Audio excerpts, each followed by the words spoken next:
I believe we are. Okay. Welcome, everyone. Welcome, counselors and staff, and certainly those people watching in for the corporation of the town of Ingersoll. This council meeting of October 12th, and I declare that it should be starting at 6:03. At 6:03.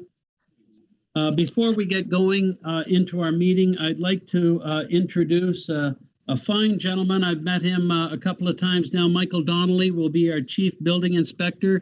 Welcome, Michael. Thank you. I appreciate that. And looking forward to dealing with everyone. Michael, just right off the bat, so we're all on the same page. Michael or Mike?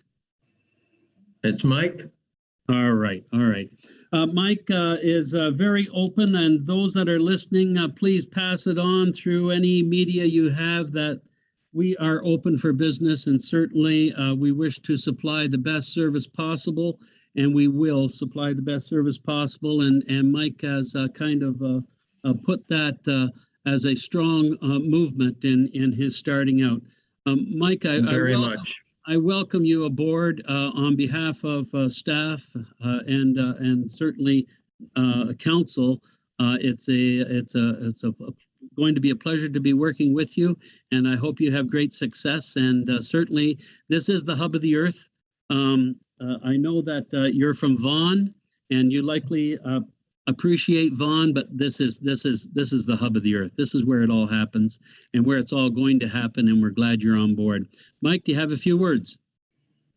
I appreciate your kind comments, Your Honor, and counselors. It's certainly nice to speak with everyone and anyone else who may be listening at this point or viewing as well.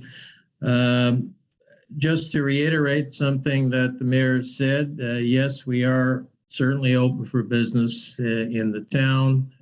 We hope to bring a new approach to the building department, a very customer-oriented approach, and anything I can do to assist with any of the public in general, or any of the developers or builders or contractors, I'd be more than happy to do so. My phone is open at all times, and I'd be happy to take your calls.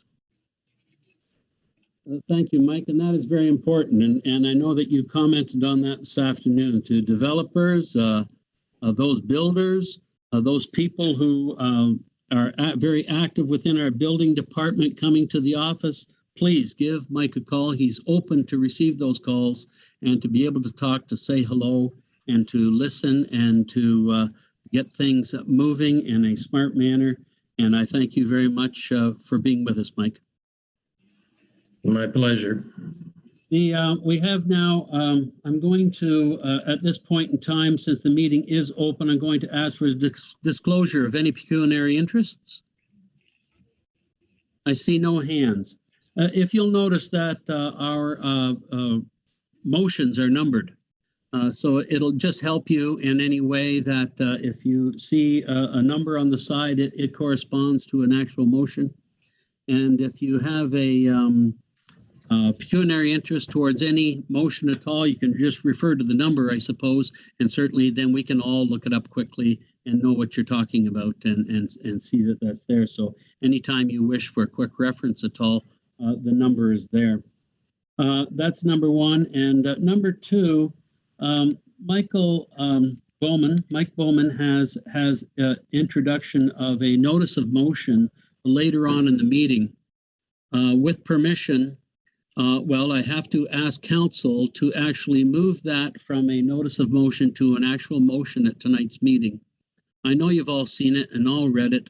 I just need a show of hands to say that we accept the change in the procedure to be able to allow for this motion to be voted on this evening. If you're in favor of this, and I ask for it in that direction and not against, but those in favor of that, if you could raise your hand so that we could have, I believe it's 2/3, Danielle, we need a motion to accept to be able to read this motion this evening. Thank you very much. That covers that, and we'll just let that go. Councillor Bowman, we'll just let that move until you get down to notice of motion, and then I'll pull a seconder for you, and we'll carry on from there. Thank you very much. I believe now we can move on to Councillor Van Kooten-Bosses, and that's the consent agenda to be adopted. Thank you, Your Worship. Moved by myself that the items contained in October 12th consent agenda be adopted. Could I have a seconder on this, please? Thank you very much, Deputy Mayor Freeman. Discussion? Those, yes, Councillor? Sorry, Your Worship. I know we normally just move through this.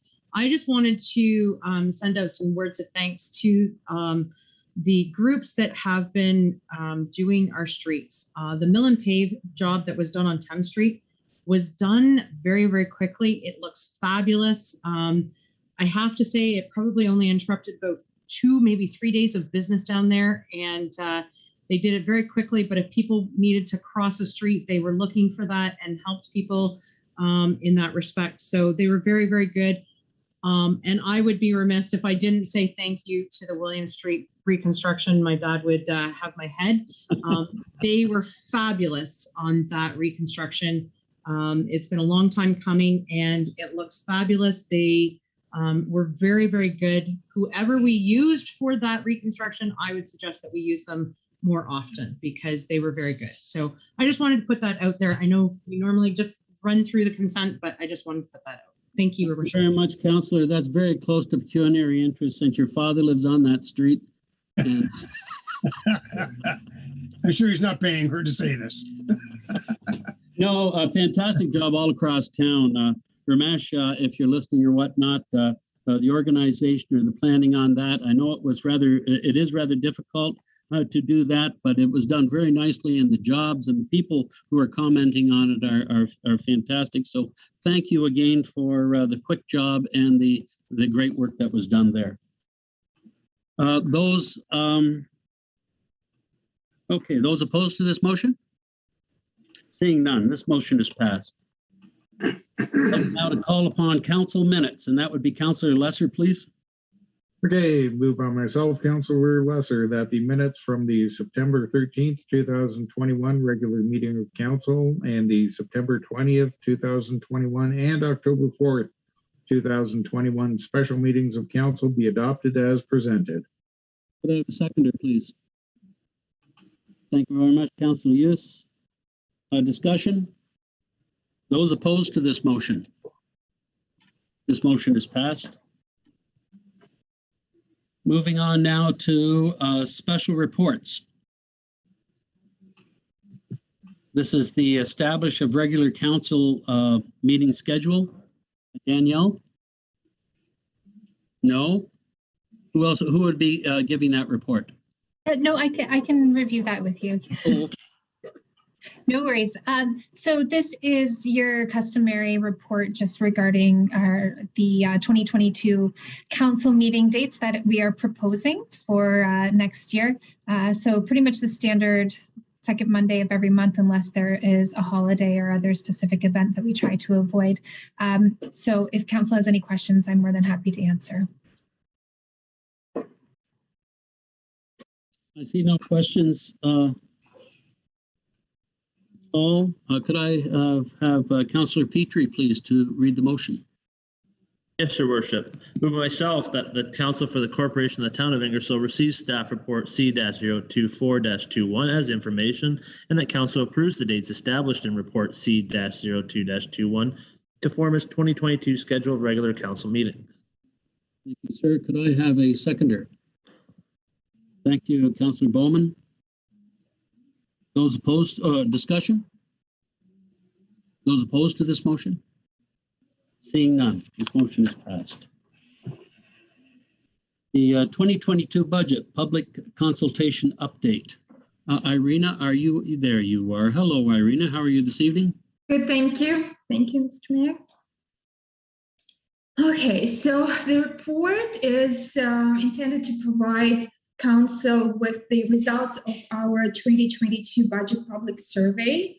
So we collaborated with the county and area municipalities and issued a county-wide budget consultation online survey. So it ran for about 3 months and consisted of 20 questions. So 10 questions county related and 10 questions are related to town's operation. So the results, I analyzed all the results and presented in the report. So the attachment to the report contains more detailed information, and the body of the report just presents the main findings. So you can see we received 66 responses to the survey. So one of the questions was related to the community priorities. So we asked people to give us the top 4 or pick the top 4 priorities from provided options. And as you can see, affordable housing, active living, parks, trails, and downtown are in the top 4. So every question was actually accompanied by a section where people could leave, respondents could leave comments. So you can find all the comments in the attachment. So if you have any questions or concerns, there is a lot of information there. I don't want to repeat everything. So report is basically contains everything. So if you have any questions, I will be more than happy to answer them. Thank you, Rosemary. Council, please raise your hand if you have a question. Councilor Petrie. More of a comment than a question. I always enjoy reading the comments. I enjoy people taking the time to participate. One of the things I did notice was we have a lot of new residents and they were taking part in the survey, which is good because it's always good to see what our new residents are looking to in the future as we change over time. So I really do appreciate everybody participating. There's a lot of good information to go over. It wasn't really a surprise for me what we saw coming up there. That's what we're hearing in the community, but it just solidifies that and makes it easier going forward with budget in the future. That's all. Perfect. Any further questions at all?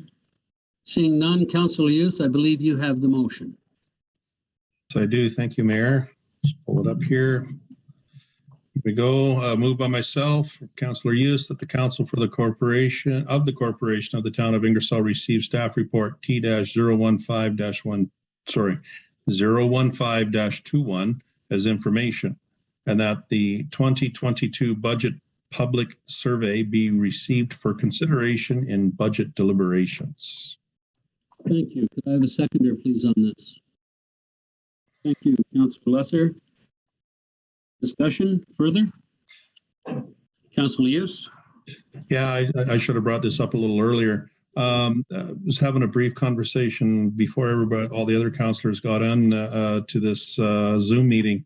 It would be interesting if we would be able to come up with a way to address some of the concerns that were listed in the comment sections. There was a variety of different comments, some relating to provincial rule regulations, some to the county, and of course some to the municipality of Ingersoll. Excuse me. So it'd be interesting if we would, and I don't know how difficult it would be to be able to take a snapshot of some 2 or 3 or 4 or 5 of the questions or concerns and be able to answer them in that regards. So we're taking people from the unknown to the known. Yes, we can attempt to answer those questions, and I can write a special report for one of our budget meetings, maybe. So is that something council would like to see? Or I can write a special report for our next regular council meeting.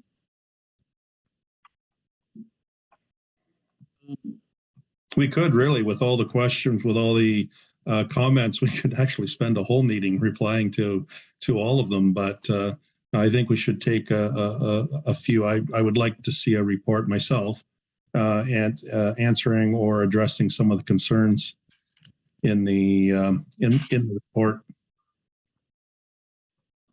Okay, I will be working on the report for next council meeting.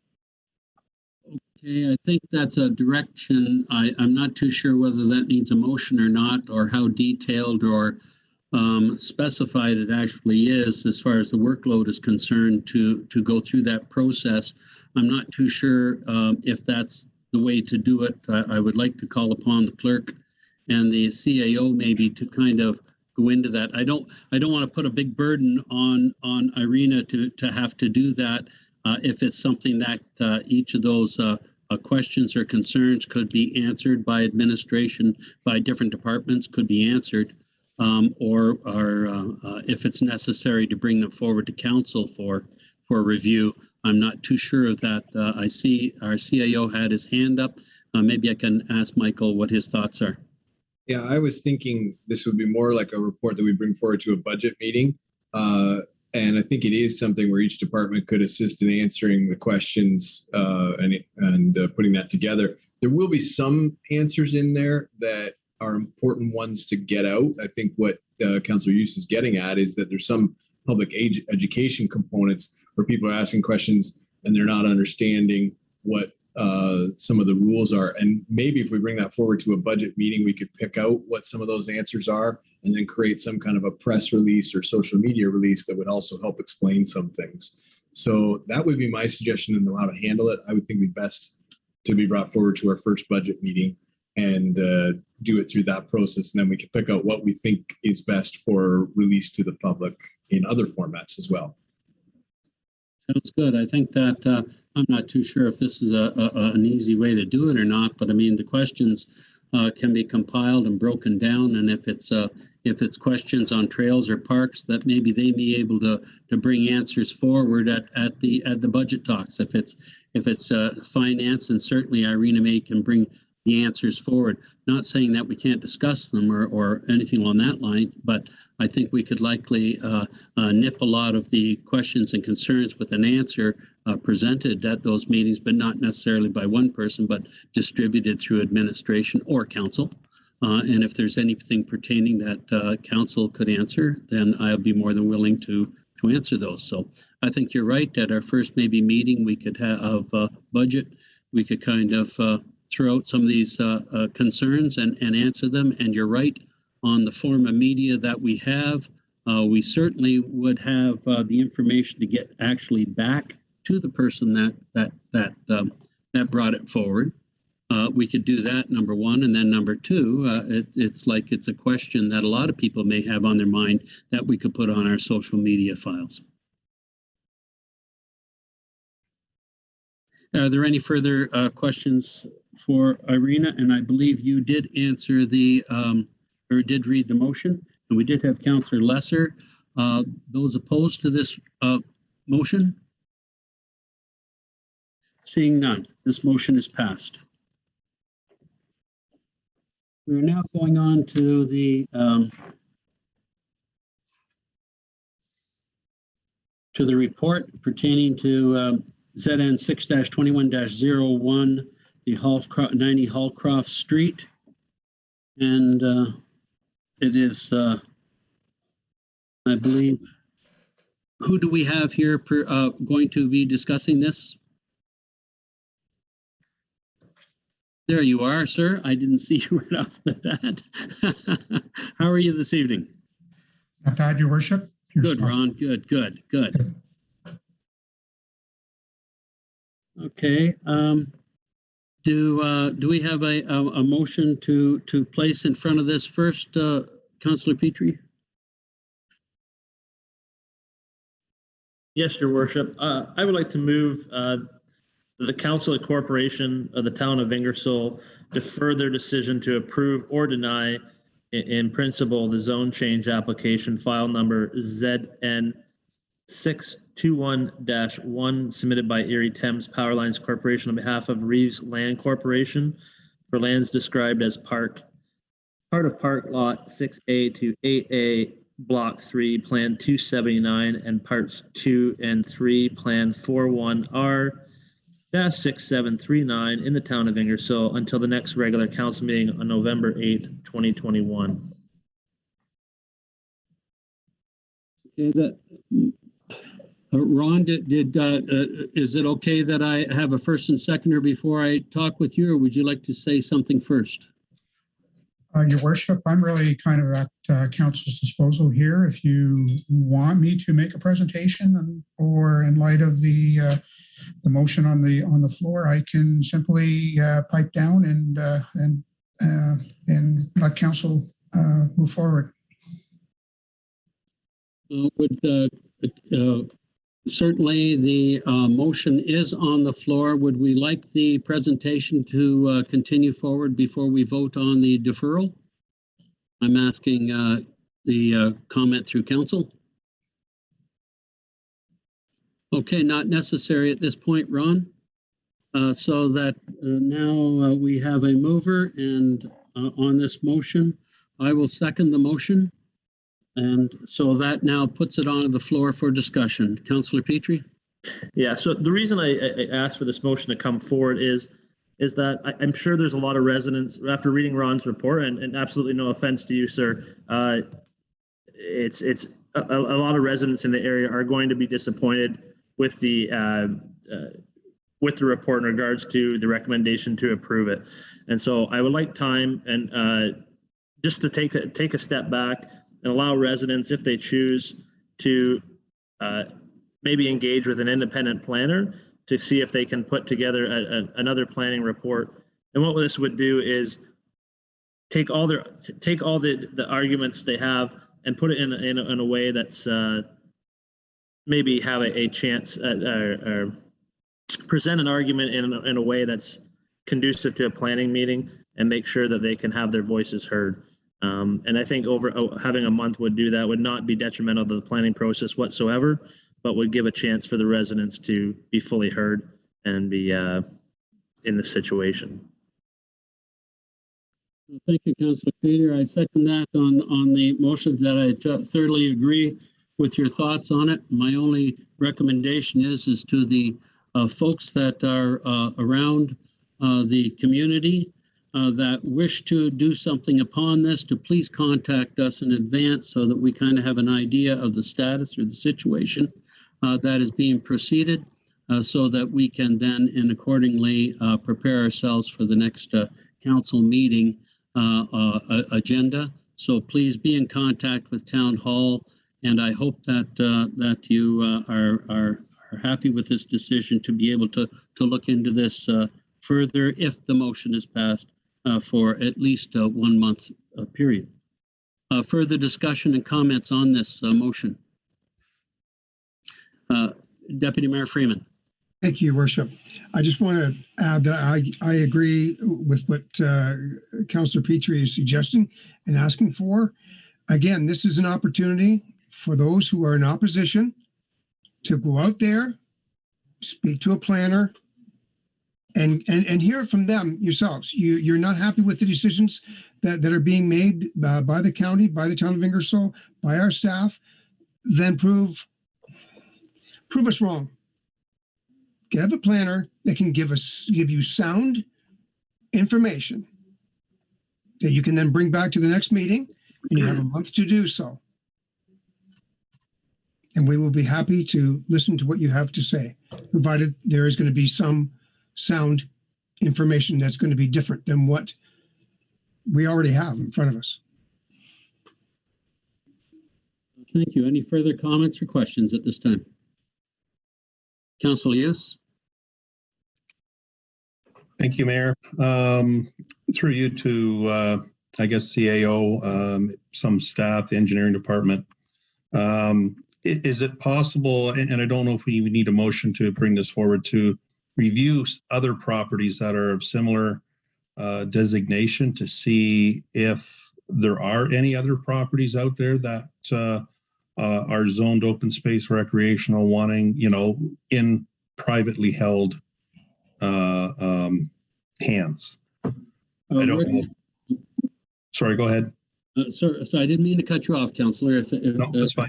All I was saying is that, yes, there are likely quite a few out there. The golf course itself is open land recreational, but it's privately owned, and in time it will be requesting the same thing to actually be moved into residential and we will fall under the same procedure as such. And knowing that each time that those movements take place, 5%, if I'm wrong, CAO, please correct me, 5% of that land has to be designated for park and recreational. So even with the existing one around the water tower, it will also have a 5% attached to it for park, and the same thing as with the golf course, etc. So I'm not too sure, Councillor Hughes, if that answers it. There's no need to bring in anyone other, in my opinion, until it comes forward. We don't know when these open lands, recreational, that are privately owned. I don't think there's many of them, but still, we don't know when those would ever take place, and the rules and regulations around it may have changed. So I think we have to deal with these on a one point basis. So when these come forward to council, we look at them as an individual situation, and we address them under an individual situation basis, which is different than if we owned it. If we owned it, it's an altogether different direction that would have gone in or could have gone in. But this is privately owned, and so we know the planning department, going through all its rules and regulations through Ontario legislation, etc., says that this is private property and this is how it stands. But if the community grouped together and got themselves a planner, and like Councillor Petrie and Deputy Mayor Freeman indicated, that they find a planner that looks at this and says, you have a shot, or here's a reason why it should, then that should be brought forward to council so that we can take that into account. And I'm hoping that this time frame allotted is useful and can be beneficial to everyone.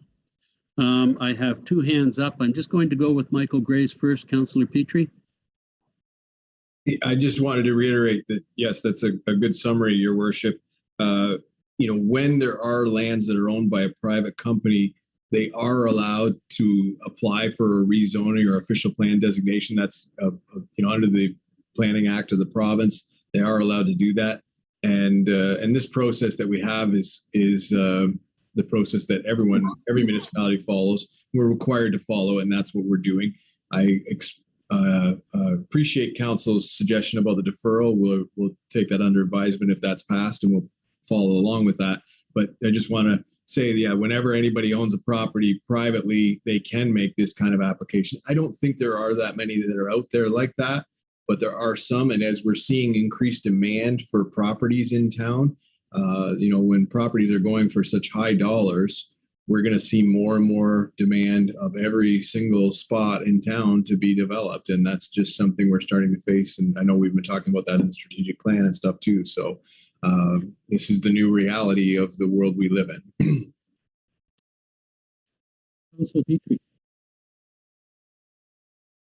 Yes, and so it's really about, I think it's super important. We had a lot of people go through a lot of trouble to come through a Zoom meeting and share their passions for this piece of property, what their hopes were. And there were some very good concerns brought forward. There is concerns on the property and in the development. So that would be my advice. I am more than willing, and I think council will be more than willing to defer a month to allow people to bring those concerns and questions together in a professional way, in the best way possible, to really to have their arguments formalized under the planning rules. And that's really the best way to do it is through a planner. They're professionals, and that's what they do. They know how to, like our county professional, they put together a very professional report, and they can make an argument of knowing all the rules and regulations. Thank you, Councillor Petrie. Okay, we're going to a vote, and as you know, this is the vote on the to be able to defer. So those opposed to this motion? Seeing none, this motion is passed, and this has been deferred then until our November meeting. We'd like now for Deputy Mayor Freeman to take us into Committee of Adjustment.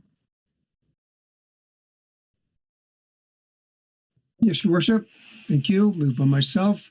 The Council of the Corporation of the Town of Ingersoll adjourns the October 12th, 2021 regular meeting of council at 6:32 p.m. to go into a Committee of Adjustment public meeting to consider the following minor variance application. A-07-21, 37 Chisholm Drive, Nathan Seaman and Darren Jansen.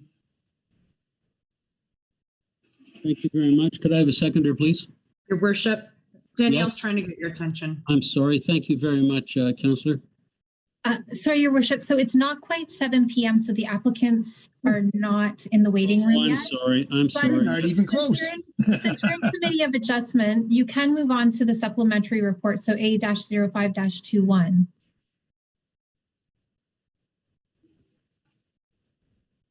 Because that's not attached to a public meeting. Okay, that's Committee of Supplementary Reports. All right, that sounds great. So the motion has been made, and it's the same motion. And we are, Councillor Lesser? You need a seconder, so I'm just seconding for you. Just moving things along. That's just the type of man he is. Okay, just a second here. I'm just going to number 12.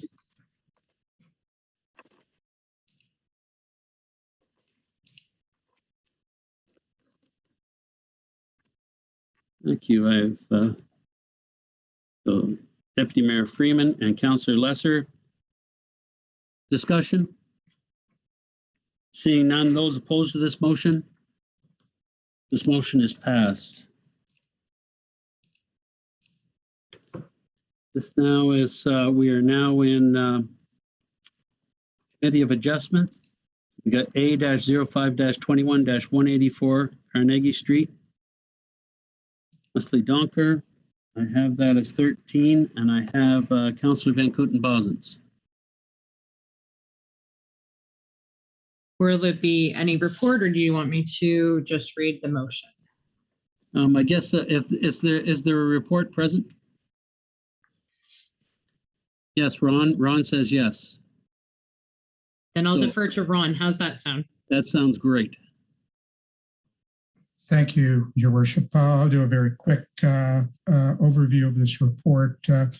As the committee will recall, this property is located on the south side of Carnegie Street, just west of Pemberton Street, and the applicant is seeking two variances enabled to permit the construction of a public garage on the subject property. The first variance requested is a reduction in the front yard setback from 25 meters as per the bylaw requirement to 12.92 meters, and also a reduction in the setback from the center line of a public street from the required 30 meters to 22.21 meters. And as mentioned, it is to enable the construction of a 224 square meter or 2,400 square foot public garage on the subject property. The lands are designated for industrial purposes and also have a restricted industrial zoning. Surrounding land uses are single detached dwellings. On the north side of Carnegie, we have vacant industrial to the west, service commercial, and actually a public garage located immediately east of the property. And then finally, there is a CNR, red line, and a tributary of the Thames River to the immediate south of the property. The property is approximately 977 square meters in area, and the applicant has indicated, and it's probably best reflected on plate 3 of the planning report. The variance is requested because, in essence, if you combine all the setbacks from the front yard and the center line of property from center line of the street, the building envelope would basically be about 1 meter wide while still maintaining a setback from the top of bank at the rear of the property. So without the variance, it would essentially make the lot undevelopable. From HC comments perspective, the town engineer commented that there would be runoff would have to be properly controlled through the review to ensure it does not impact on neighboring properties. The building department also commented with respect to the application, noting that the subject development would be go through site plan review process, in which case then there would be the other provisions reviewed at that time. The Upper Thames River Conservation Authority also commented on the application and based on its review of the concept plan, indicated no objections were, they had no objections, to the application. It did indicate, though, that a Section 28 permit under the regulations of the Conservation Authority would be required for the proposed development. In terms of public consultation, no members of the public spoke to the matter at the last public meeting in September. Moving forward with respect to the official plan, the intended use is in keeping with the LP policies for industrial purposes. Similarly, the use is permitted with respect to zoning on the property. With the exception of the variances that are being requested by the applicant.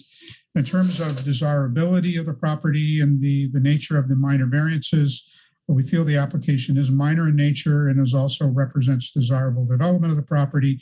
And as mentioned, the variances are required in order to build something on this property. And in fact, it would be very similar to the use that's already existing on the parcel to the immediate east.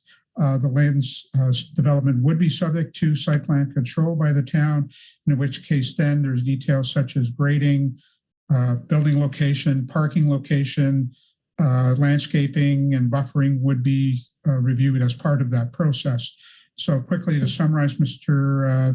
Chairman, there is a motion to approve the minor variance application subject to any questions. That's the extent of my presentation. Thank you very much, Ron. Questions to Ron before we make the motion?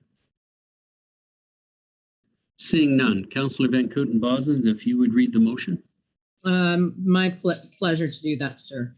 Moved by myself that the Corporation of the Town of Ingersoll Committee of Adjustment approve application file A-05-21 submitted by Wesley Donker and Jeff Somerville for lands described as Lot 31, Block 102, Plan 279 in the Town of Ingersoll as it relates to 1, Section 13.2 Zone Provisions Front Yard to reduce the required front yard depth of the proposed building from 25 meters or 82 feet to 12.92 meters or 42.4 feet.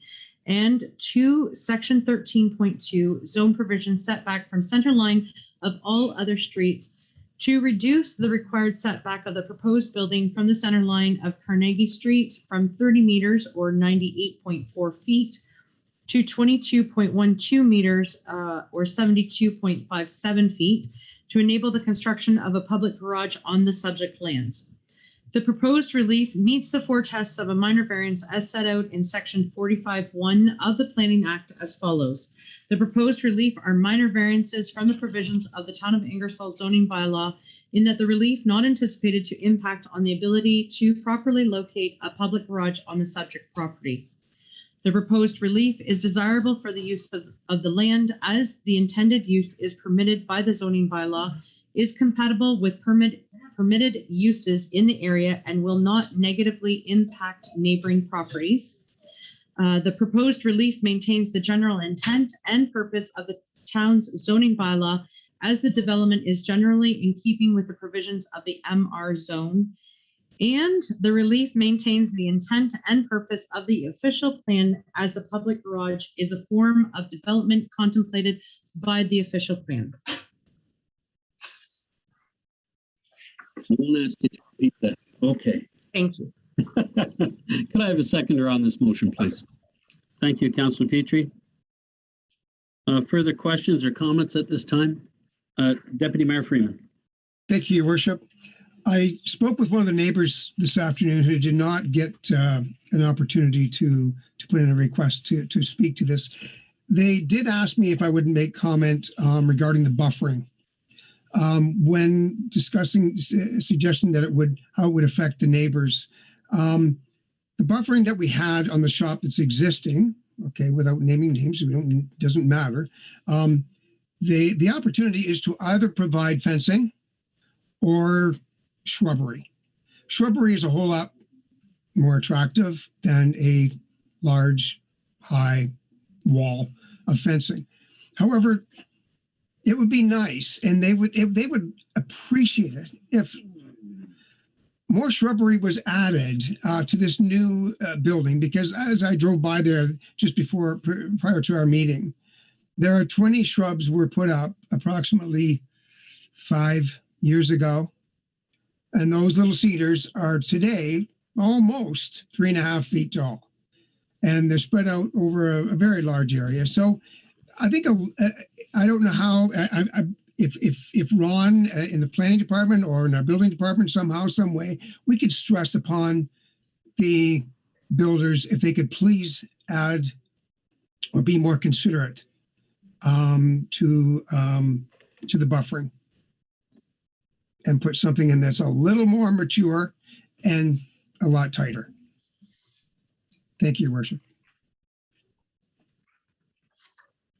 Comments, I fully agree. Deputy Mayor Freeman, drove by there myself, and I was very sad with the idea that it was supposed to have a shrubbery buffer, and there's no shrubbery buffer there at all. It's not a visually it was there to make things look nice, and to maybe hide what the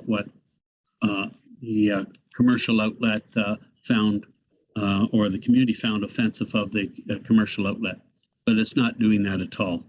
Fences, they look great for about 2 or 3 years, and then the same thing happens is the maintenance and the upkeep of them aren't made, and then they're worse than ever.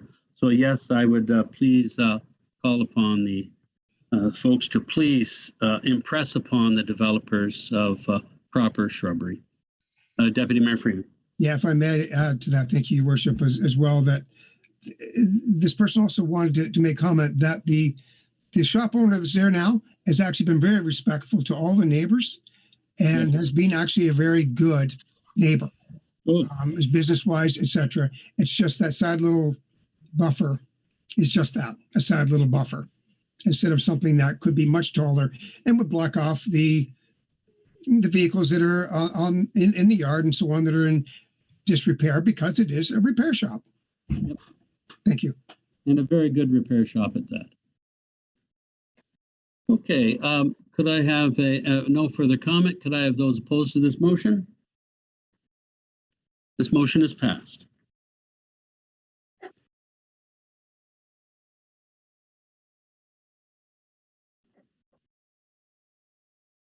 I believe we can go down to correspondence. If I could have Councillor Hughes read correspondence, and that'd be item 16.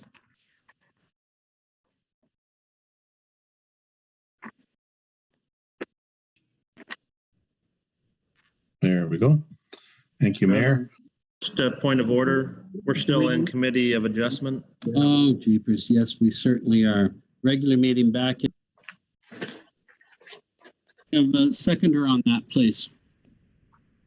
Thank you, Councillor Petrie. You just wanted to second something, that's all.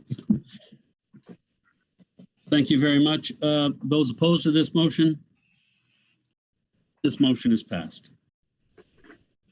Go ahead, Councillor Hughes. Thank you.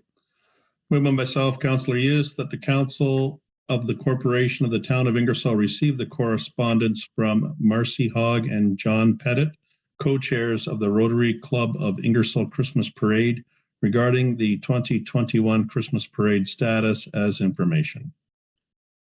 Thank you. Could I have a seconder? Thank you, Deputy Mayor Freeman. Is it possible that, is this information, forgive me if it is it actually on our website right now and out with notice? If it could be sent out, put on our Facebook, etc., out to the public exactly what the status is for the Christmas parade, I'd greatly appreciate it. Terrific. Those opposed to this motion? This motion is passed.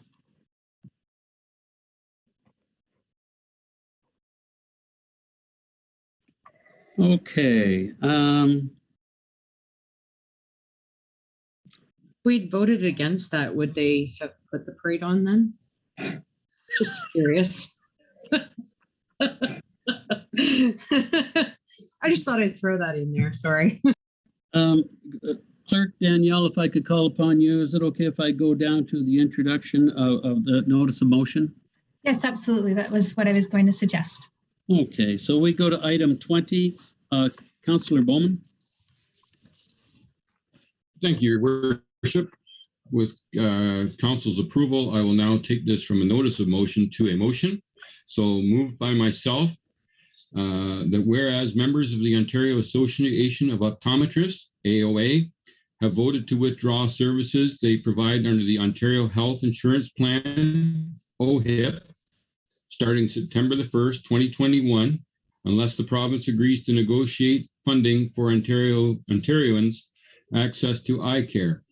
Whereas currently the province covers approximately 55% of the cost of eye exams insured by OHIP. The remainder of the cost is absorbed by the opticians' clinics, which impacts overhead costs such as rent and salaries.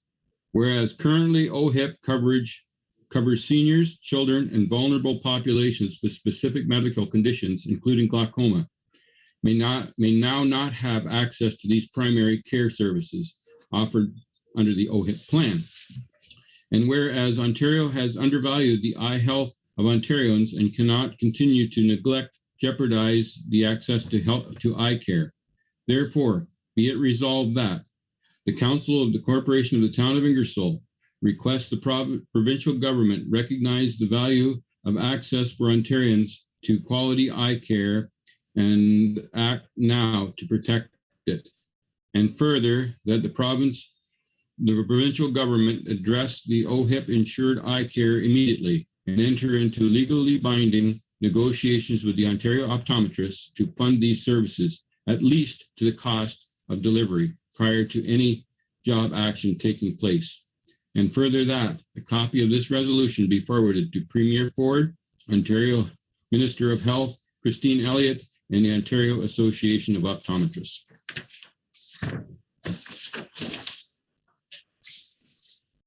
I have seconded this motion myself, but I'm going to ask if Councillor Bowman would further on the last note to also send this to each municipality of Oxford County.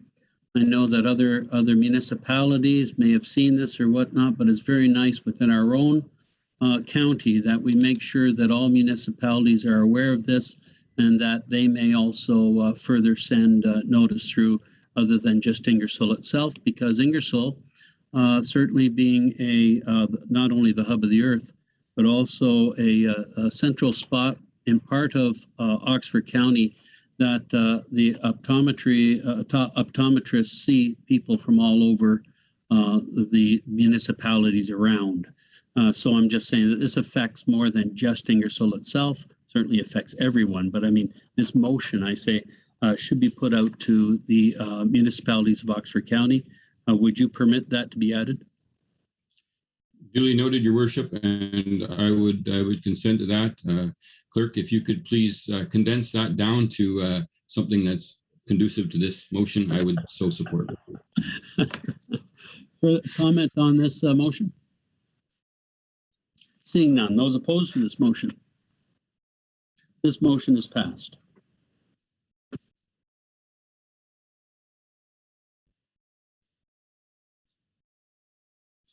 I think we're at a standstill and we could have a small break until, unless we just go directly to 24. Unless you want to go to item 24. Okay, all righty. I would suggest right now that we do take a break. I believe we have 9 minutes. That's fine. Please come back for the 7 o'clock so that we can then enter into the Committee of Adjustments for the public meeting. Thank you. We'll see you at 7.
Yes, Kat.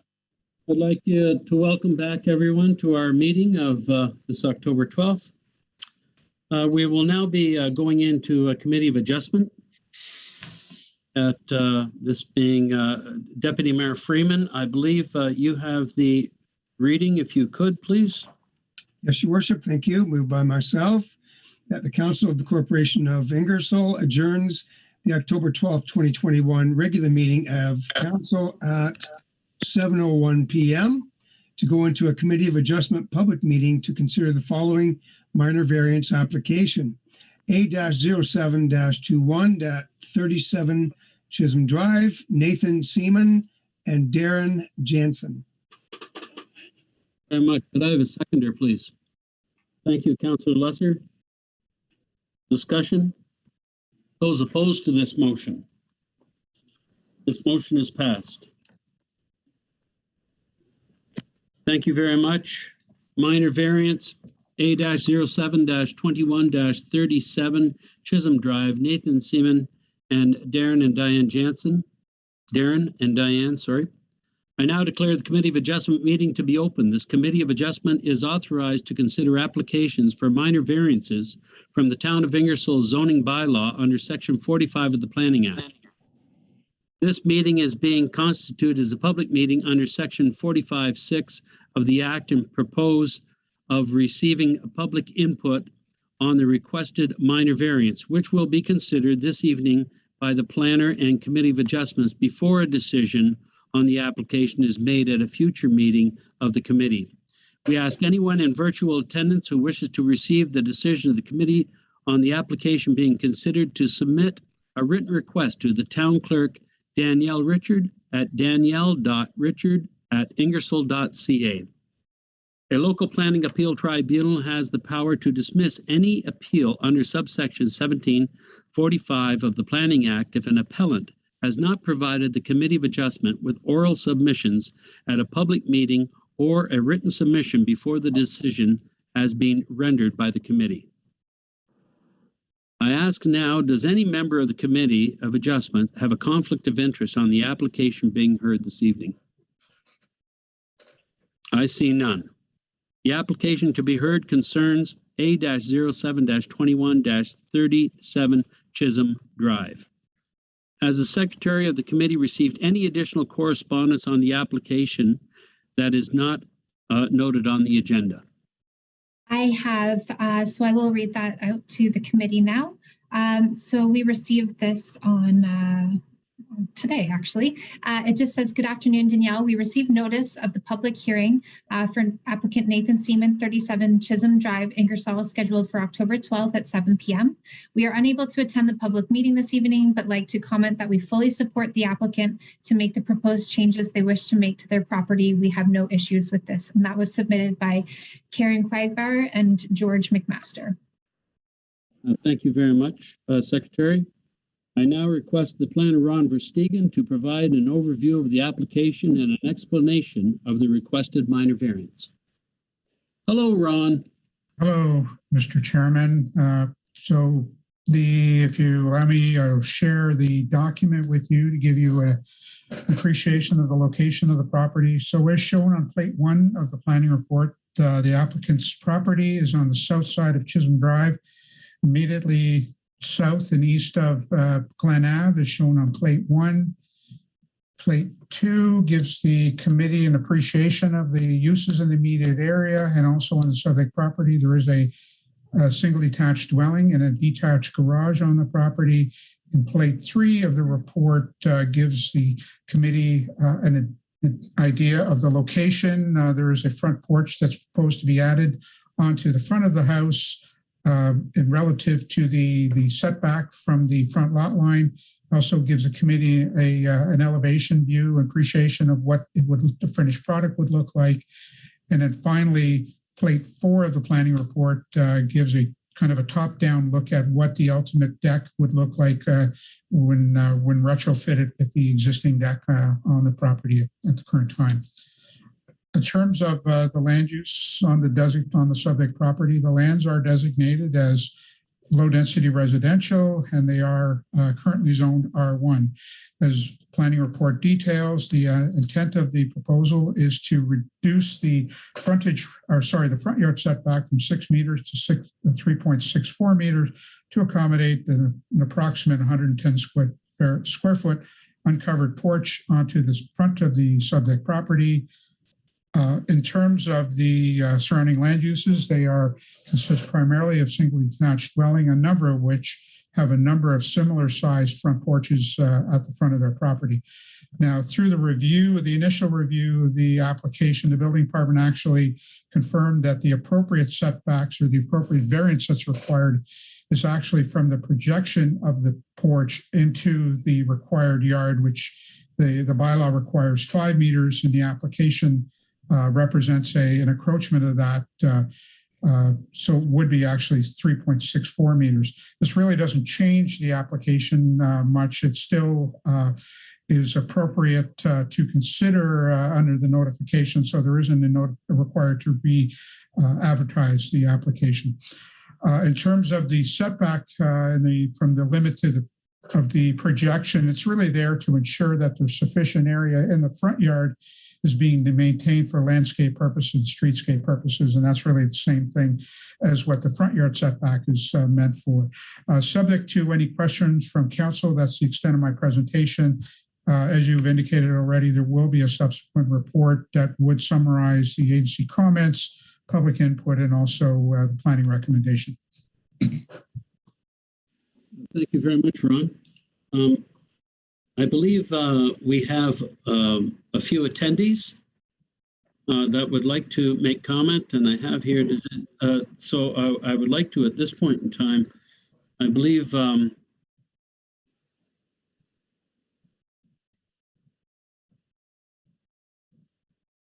does the applicant or the representative have any comments or anything to say concerning the application?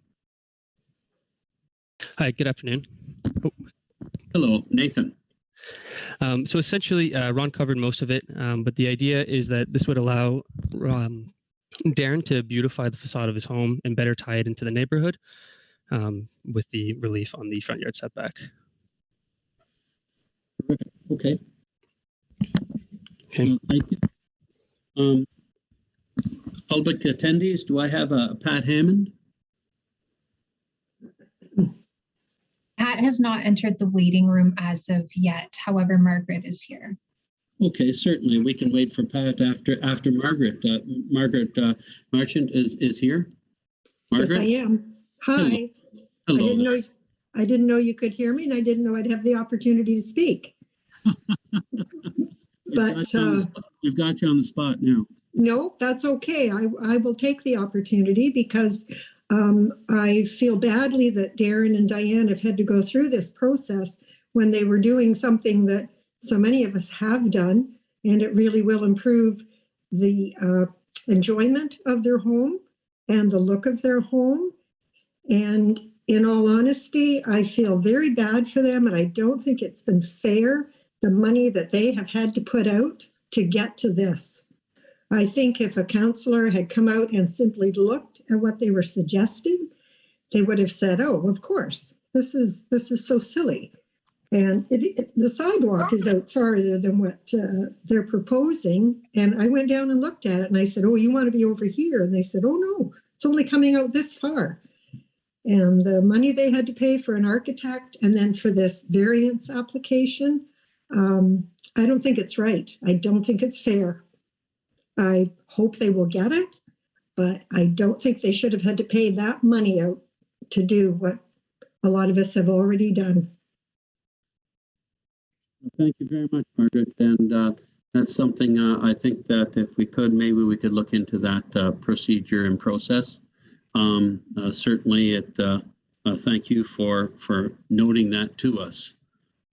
Is Pat Hammond available now?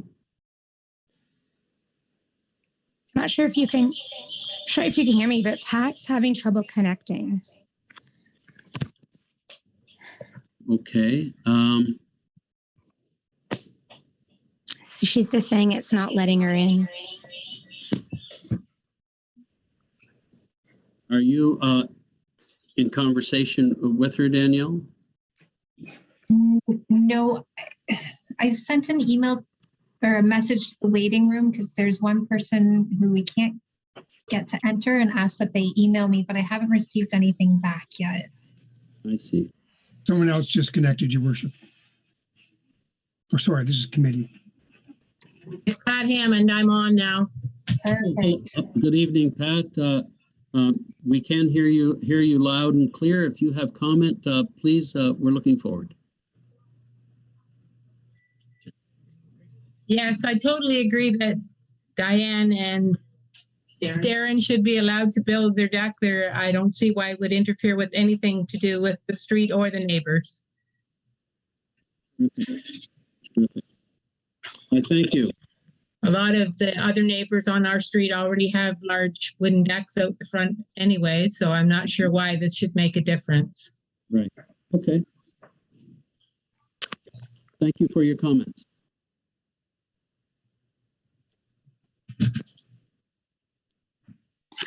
I will now open the meeting to comments from, I guess, from the public. We've had that portion.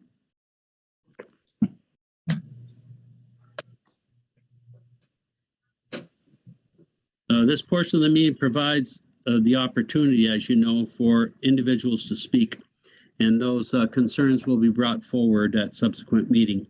Any person from the virtual audience who wishes to provide comments in support or opposition of the application may do so by stating their name and address and public record. Any information can be sent forward. Members of the Committee of Adjustment now have the opportunity to ask any questions about the application. However, they may not offer any comment at this time. Councillors? Seeing none, if there are no further comments or questions, then the public meeting for this application is concluded. The application will now be scheduled to come before the Committee of Adjustments at a subsequent meeting, during which planner report and recommendations will be considered and a decision will be made. As a reminder, if any member of the virtual audience wishes to be notified of the decision of the Committee of Adjustments of the Town of Ingersoll in respect of this minor variance, they must submit a written request to the Secretary of the Committee of Adjustment, Daniel Richard, at daniel.richard@ingersoll.ca. The Secretary must provide notice of the Committee of Adjustments decision to all those who have requested a copy within 10 days after making the decision. Anyone may appeal the decision to the LPAT by filing with the Secretary within 20 days of the notice of decision. A notice of appeal must be set out, the objection to the decision, and the reasons in support of the objection, accompanied by the required fee. If there is no more further comments, and I ask if there are. Yeah, I would just like to say to all council members, if you drive down Chisholm, you'll see there's roughly 32 houses on the street.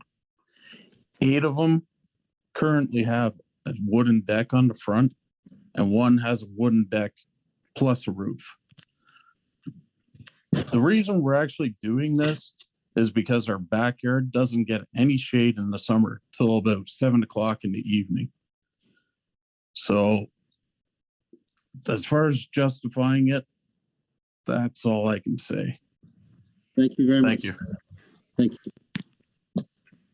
If there's no further comments or questions, then I call the adjournment to this public meeting. I now call upon, one second, Christie, I believe. No. No. Are we reading the motion first? So yes, I know. We want to read the motion first, do we not? If we're going by number, then yes, that's what I would like to do, Mr. Chair. Right, Christie, please go forward. Perfect. Thank you. Moved by myself, Chairperson Van Kooten-Vossens, that the Corporation of the Town of Ingersoll Committee of Adjustment receive Planner's Report number CP 2021-3027 as information. Thank you. Could I have a seconder? Thank you, Deputy Mayor Freeman. Discussion? Opposed to the motion? This motion is passed. Councillor Lesser, please. Moved by Gordon Lesser that the Committee of Adjustment public meeting for application for A-07-21 be hereby closed.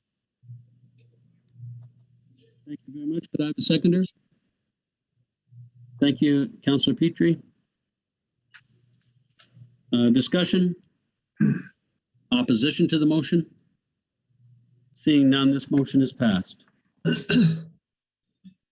Councillor Petrie?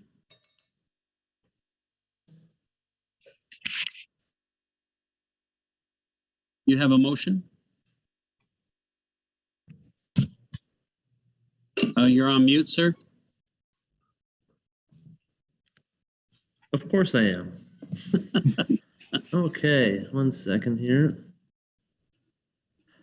Moved by myself that the October 12th, 2021 regular meeting of council come back into order. Could I have a seconder, please? Excellent. Thank you, Councillor Van Kouten-Bosent. Discussion? Those opposed to this motion? This motion is passed. We now go into zoning applications public meeting. Going to make sure I have all my paperwork in the right order here. We have 2 applications this evening. And so we will go through the process of them both.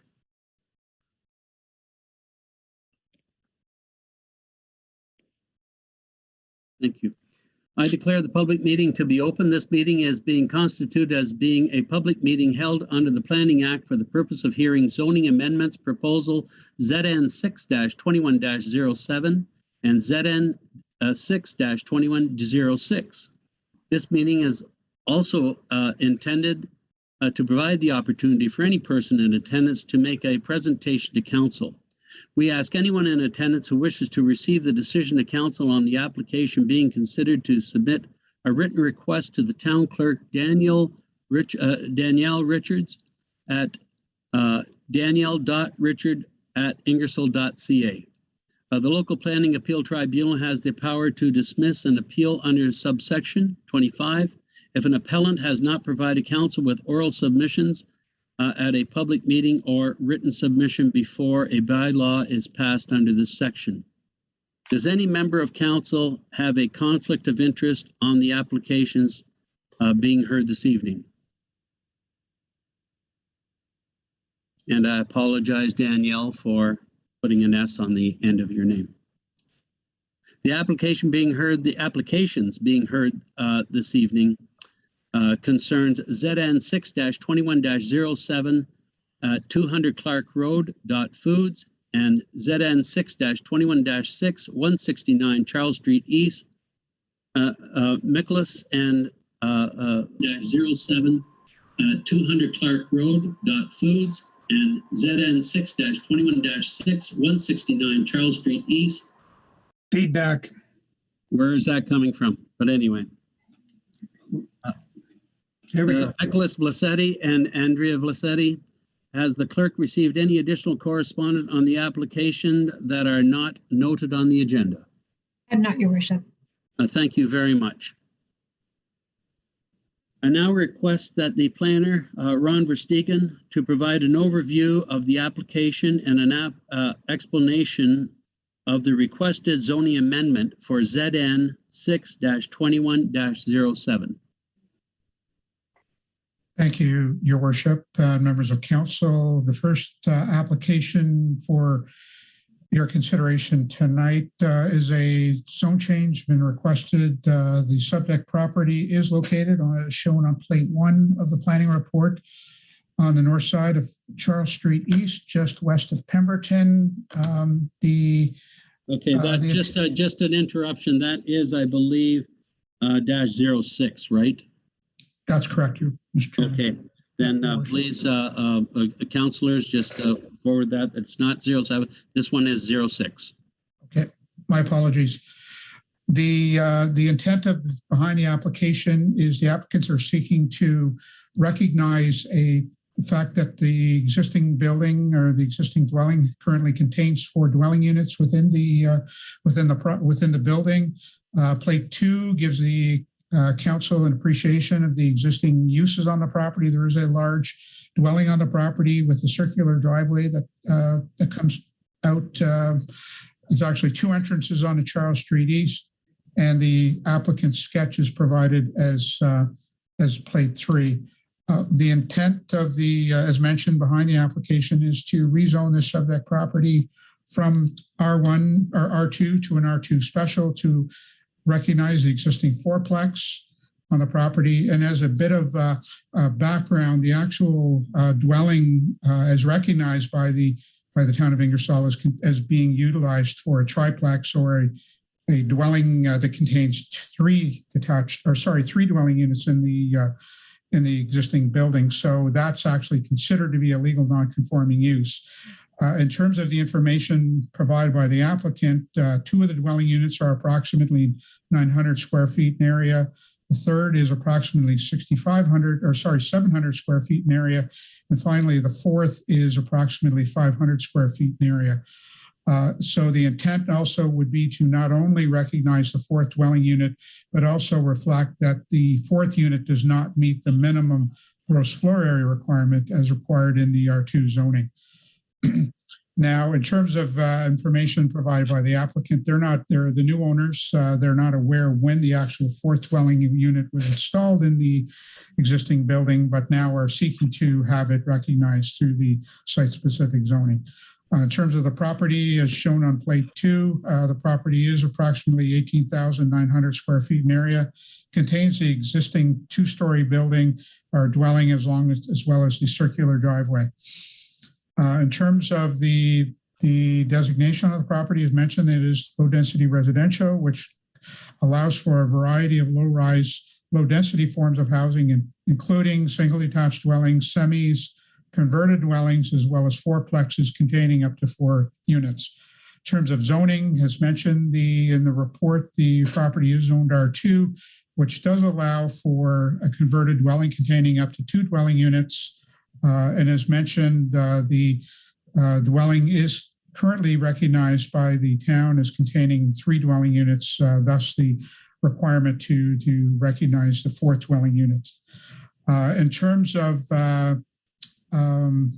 summary, that's really kind of the extent of my presentation. Your worship, the subsequent report will be provided in the future council meeting containing the planning recommendation along with any public comments and agency comments. Thank you very much, Ron. Nicholas and Andrea, do you have a comment at this point in time? Good evening. I think so. Our comment would be that we have purchased it 3 years ago, and the 4th tenant was already in there. He told us for 7 years, so now it's been 10 years that he's living there. It's a smaller unit, but it's a 1-bedroom, nice unit. He has a living room, nice kitchen, full bathroom, and lives alone. So it's an affordable unit, definitely. He pays $613 rent a month, so definitely it's an affordable living with a small patio. We have tried to upgrade the building as much as we can just to bring it up to standards. We have added washer dryers to 2 units already, new windows. So just to bring up the standard a little bit. And that's why we are hoping just to legalize this as officially. That's all. Thank you. Thank you for coming forward. Is Bill Mummy here? No? Okay. Thank you. I will now open the meeting to comments from the public. Is there any public reported to be bringing anything forward? We had none register, Your Worship. Okay, thank you.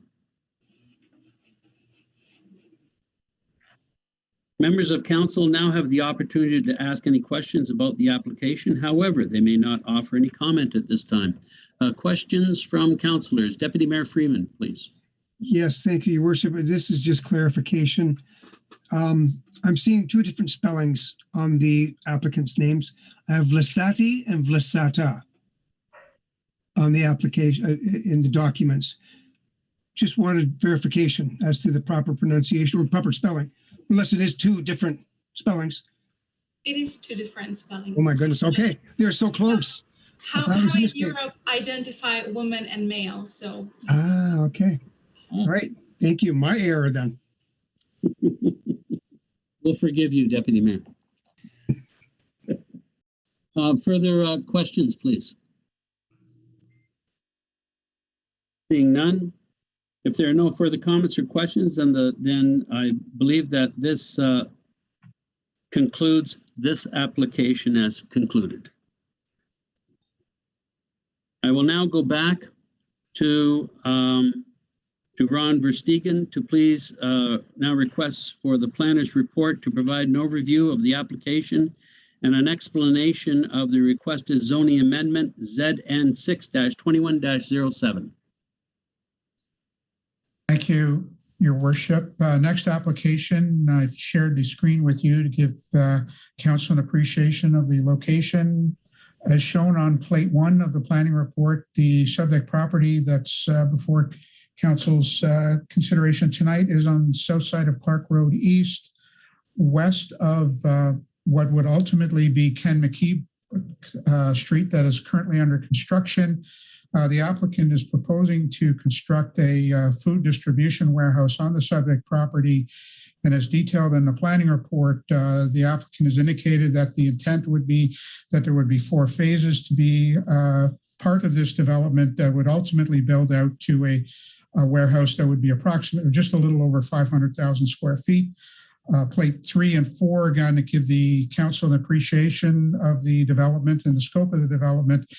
The applicant most immediate focus, though, would be for phase 1, which would include the warehouse area for in terms of the dry freezer and the cooler, along with some loading docks, as well as mechanical installation, maintenance, and offices, and parking for staff and visitor parking, along with truck parking, is shown on plate 2 and 3. In terms of the designation of the property, the lands are currently designated as industrial with site-specific policies. I think it's important to note here that the actual use of the property, it's allowed under the current zoning. However, what we're really doing is seeking to amend a number of the provisions in the zoning bylaw to enable the development to proceed. As detailed in the report, there's reduced the required minimum front yard setback, which would be along Ken McKee Street, to reduce the required exterior side yard, which is the frontage along Clark Road, as detailed in the planning report, to reduce the minimum rear yard depth, which is the western property boundary along the west side of the property, to reduce the number of parking space requirements, along with increasing the minimum height, along with reducing the interior side yard for parking, and then finally to reduce the minimum separation for a class 3 industry from 300 meters to 10 meters. The applicant has also provided an environmental noise study in support of the application, as well as a detailed site plan. And as detailed in the report, the application is actually been currently under review by the town. The site plan, I should say, which has triggered the need for these amendments to the provisions in the zoning bylaw. Subject property is approximately 9.85 square hectares in area, or 24 acres, and is currently vacant. In terms of the development, office and visitor parking will be off of Ken McKee Street, and then the truck traffic will be directed off of Newman Street, which is at the southern end of the property that is currently under construction. In terms of surrounding land uses, we have residential and institutional to the north and northwest. We have industrial and planned highway commercials to the east, and planned neighborhood commercial uses to the northeast. And then finally, we have planned industrial as part of the same industrial subdivision to the south, and environmental open space uses to the west of the subject property. As mentioned earlier, the lands are designated for industrial purposes. The The uses would include storage and warehouse industries, so the policies are permissive of this type of use. There is special policies that are applicable for the subdivision that speak to restricting outdoor storage adjacent to Clark Road, along with encouraging higher quality design for the new buildings and along the Clark Road frontage, and also encouraging landscaping opportunities. In terms of zoning, as mentioned, the use is already a permitted use, so really we're not talking about rezoning it to allow the warehouse. It's just simply seeking to reduce the certain zone provisions to enable the development to proceed.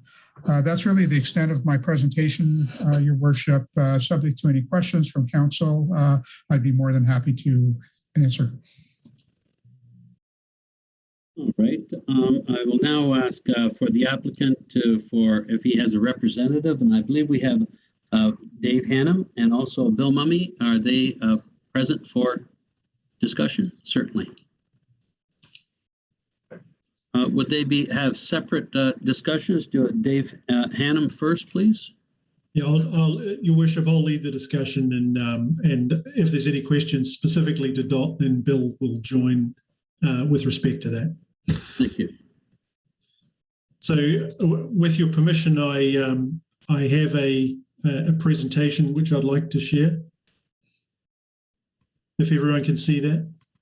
Yes. So, good evening, Your Worship, members of council. My name's Dave Hannum. I'm a senior associate and registered professional planner with Zelenka Priamo.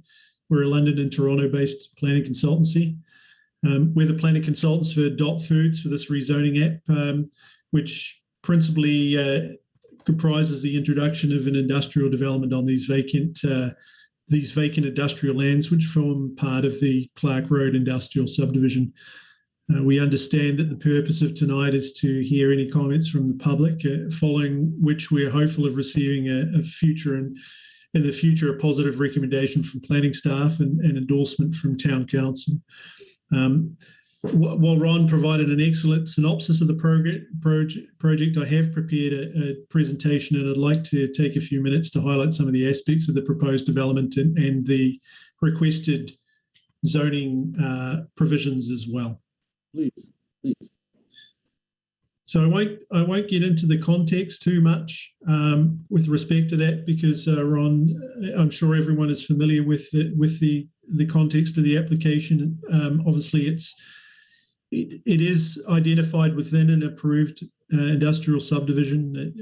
The lands are bounded to the south by the 401, and they have industrial and emerging highway commercial to the east, and predominantly residential to the north across Clark Road. This is just a discussion with regards to the concept itself. For those that don't know, Dot Foods is the largest service redistribution company in North America. They've been operating in Canada for over 5 years. They have facilities in Toronto and Calgary at this point in time. In simplest terms, Dot Foods, their operation is about consolidating an extensive range and mix of products with varying temperatures from the food industry manufacturers, and then deliver them in a less than truckload quantities to distributors nationwide on a weekly basis. Based on the concept before you, the proposal comprises a food distribution warehouse to be constructed in 4 phases. Phase 1, which is the red dashed area, is focused towards Clark Road and Ken McKee intersection, and generally comprises warehousing areas, dry freezer, coolers, docks, etc., and then mechanical maintenance and office spaces, as well as areas of surface parking and employees and trucks and trailers. There'll be no processing, preparation, or packing of food taking place on the subject property. Each subsequent phase, which is the blue numbers, will be integrated into phase 1 and will basically align with westerly and southerly directions.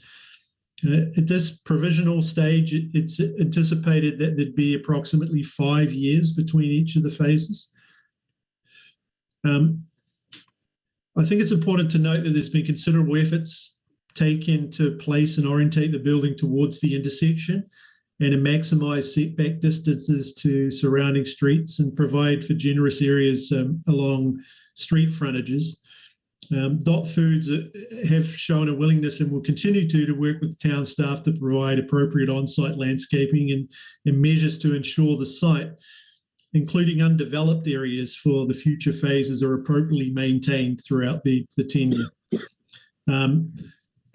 As you can see from the concept, the majority of the operational facilities for the warehouse will be screened behind the existing building, which is in this area here.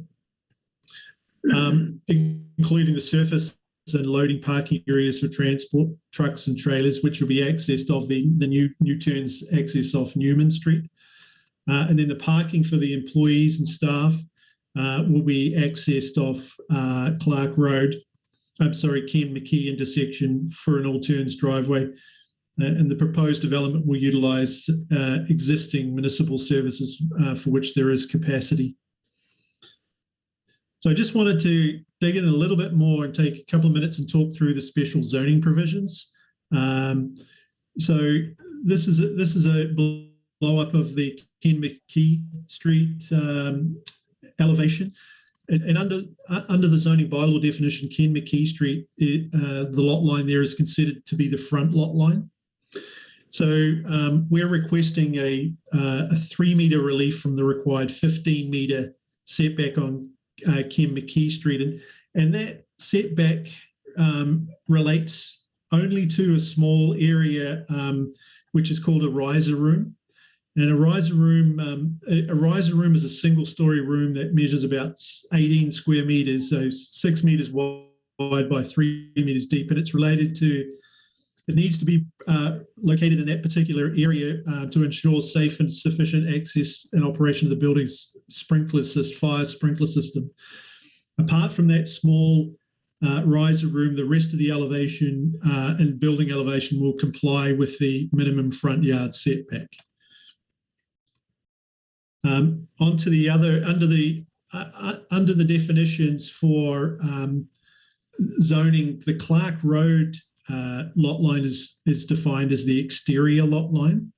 So in that top image, you can see that we're requesting again a 3 metre relief from the 25 metre exterior side yard requirement, and that again only relates to the riser room that's associated with the operation of the fire sprinkler system. The remainder of that building elevation will comply with the minimum front yard. I think what's worth noting here is that the entire building, apart from that riser room, will also be positioned over 40 metres or 125 feet from the centre of Clark Road as well. So just another modest request for relief relates to the westerly lot line, which is defined as the rear lot line. We're requesting a 1.7 metre relief from the rear 7.5 metre requirement, and that's predominantly due to the retention of a town-owned block of land to the west of our development, which is part of the approved subdivision, which is going to provide service structure associated with the industrial subdivision. So with respect to the request for relief, which were considered modest and really relate to the riser rooms, when compared to the overall scale of the building, it's not anticipated that there be any significant undue impacts on the streetscape or neighbouring properties for these particular special provisions. I just wanted to talk a little bit about parking as well. If you remember the concept plan, given the operational requirement to provide loading areas and truck trailers at the rear of the building, the employee parking needs to be located at the front of the building, close to the main entrance. And as such, we have to provide it within the front and exterior side yard. So as such, there's some modest reductions requested to the setbacks to the lot line for parking areas. Out of the total number of parking spaces, 174 spaces will be provided at the front of the building. and accessed off Ken McKee for employees and visitors. Whereas if you're looking at a ratio based on the zoning for the total warehouse and office components, 331 spaces are required. Now, the proposed number of spaces is reflective of the anticipated staffing levels associated with the warehouse and office components based on each phase. It's anticipated that at this initial stage, there'd be approximately 35 office workers on site at a time. In addition, there'd be approximately 50 workers on site in the warehouse, whereas the concept site plan shows 174 spaces at the front of the building. As some further surplus, there are an additional 15 employee spaces at the rear of the building if needed. Also, with regards to the amount of parking that we're going to provide, we're going to fully comply with that number of accessible parking spaces. And those will be provided in a bank of spaces directly adjacent to the main entrance of the building. As you can appreciate, and I'm sure you realize that for a proposed operation like this, there will be truck drivers employed. It's standard arrangement for Dot Foods to have its truck drivers park their personal vehicles in their assigned trailer stall. So those will be at the rear of the building. So at full build out, it's anticipated there'd be approximately 80 truck drivers employed. And the conceptual site plan shows a total of 171 trailer spaces. We're also proposing a modest increase in the overall maximum building height of 1.5 meters.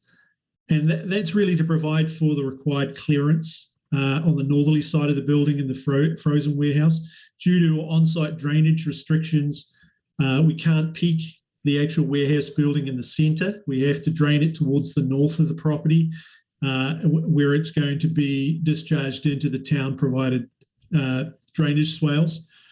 Therefore, to obtain the appropriate slope on the roof and achieve that interior top of product height, we need to seek a maximum height of 16.5 meters, whereas 15 is currently permitted.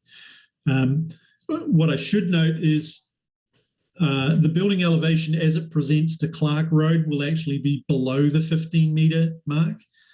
However, technically, when you calculate the building height under the zoning definition, the height's measured from average grade to the highest point of the building, and that's where we get the 16.5. But the elevation that which is in that the larger blue dash line is actually, as it presents to Clark Road, will be under 15 meters. So given the generous setbacks that we're providing, we don't anticipate that there's going to be any significant impacts due to this modest height increase.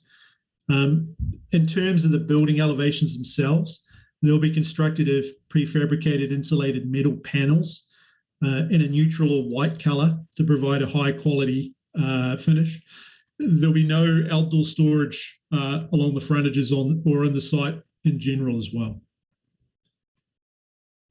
So a number of supporting technical reports were prepared with this to support this rezoning application. That SLR Consulting in Canada prepared an environmental noise assessment for the full build out, and that purpose was really to identify any existing or potential land use compatibility issues and options to achieve appropriate design and buffering and separation distances to mitigate any adverse noise effects.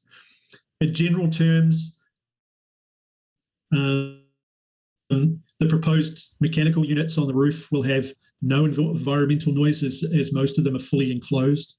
At the full build out, the building will screen the stationary noise sources at the rear of the building, such as reefers or truck movements to the residential properties to the north. And until that time, acoustic barriers are proposed to the west of the building during phases 1 and 2 to help mitigate any significant noise impacts. I think it's also important sort of to have a look at the big picture here, because ultimately this building is going to help shield residents on the north side of Clark Road from any noise generated from any of the future industrial uses to the south of this subdivision, and as well as any traffic noise from the 401. So in addition to the noise, NTE engineers, they confirm that the development can be adequately serviced by municipal services, and their swim quantity and quality control measures are proposed. And we acknowledge that following feedback from this meeting and the circulation process, we may have to respond to any additional comments as well. So just in conclusion, from a policy point of view, the proposed industrial development is supported by all levels of current land use planning policy. A high quality industrial development will be generated on currently underutilized lands. The subject lands are well located for industrial development, being within an approved industrial subdivision. Proposal is going to provide economic opportunities for the town and employment opportunities for residents. The site has good access, being fronting onto Clark Road and a series of new municipal streets in proximity to Highway 401. The application is supported by a range of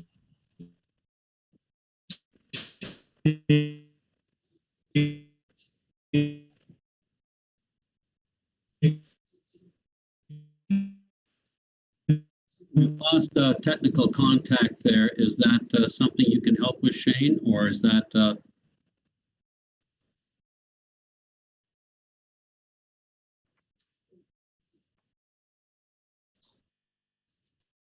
Dave, I'm not too sure if you can hear me or not. We've lost, you froze.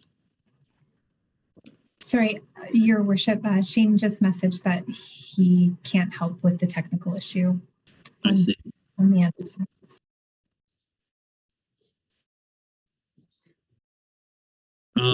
Would Bill Mummy be available to proceed?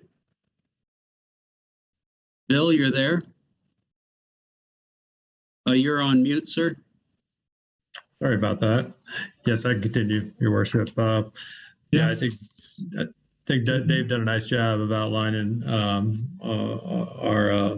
our facility and our desires for the zoning variances, and I think he was at his end of his presentation there. DOT itself is really taken a lot of consideration in its design to try to do its best to position its building and so that it helps not only the current residential area which we're adjacent to, but also trying to position it so that it's pleasant from an appearance on the outside as well. So I don't know if there's any questions, but Debbie, feel free to ask. Thank you, sir. Thank you.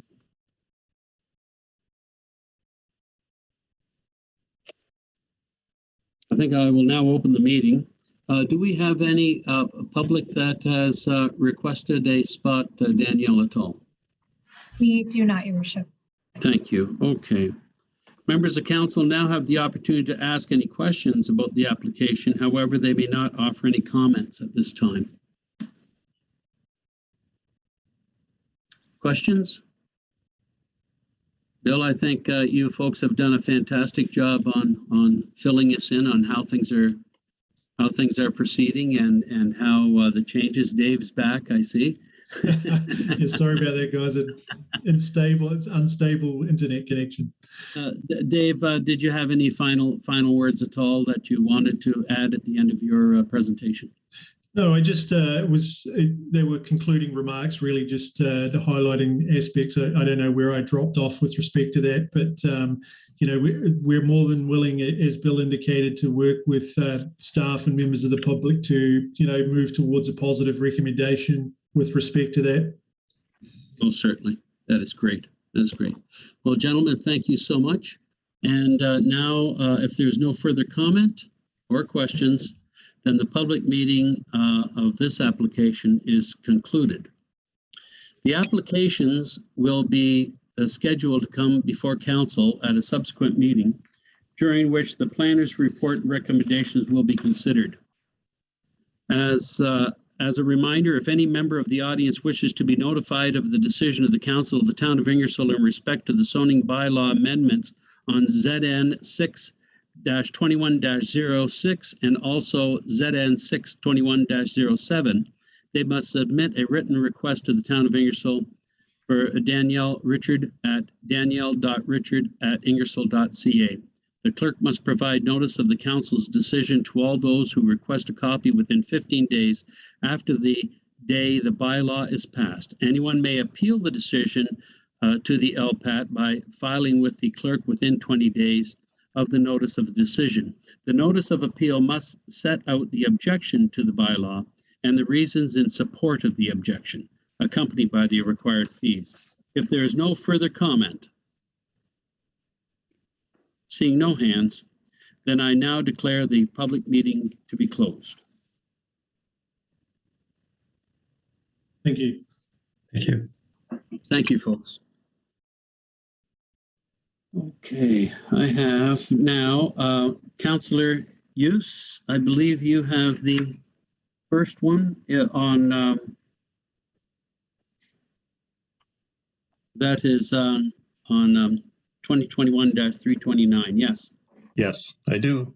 Moved by myself, Councillor Hughes, that the Council of the Corporation of the Town of Ingersoll receive Planner's Report number CP 2021-329 as information.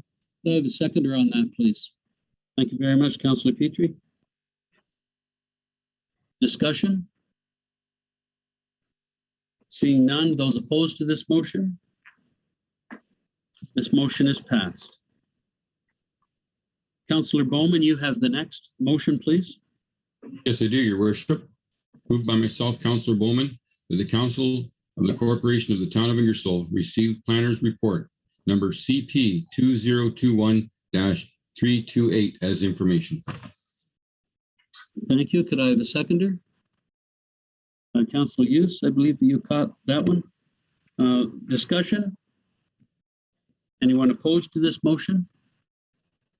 This motion is passed. Now I believe we have a delegation, and this is Execulink Fiber presentation. Ian Stevens, CEO, and Jess Oatmans, Operations Manager. Good evening, gentlemen. Good evening. How are you, Your Worship and Councillors? Jeff is not able to join me tonight, but he sends his greetings. What I was hoping to do is share with you a brief presentation and answer any questions if that works for you. Certainly, please. All right, I'm going to share my screen. All right. So Execulink Telecom wants to talk to you folks tonight about bringing fiber internet to every resident and business in Ingersoll. And as a brief overview, we've been providing internet services to Ingersoll residents since the 1990s, started with dial-up internet and it's progressed through to high speed and other alternatives.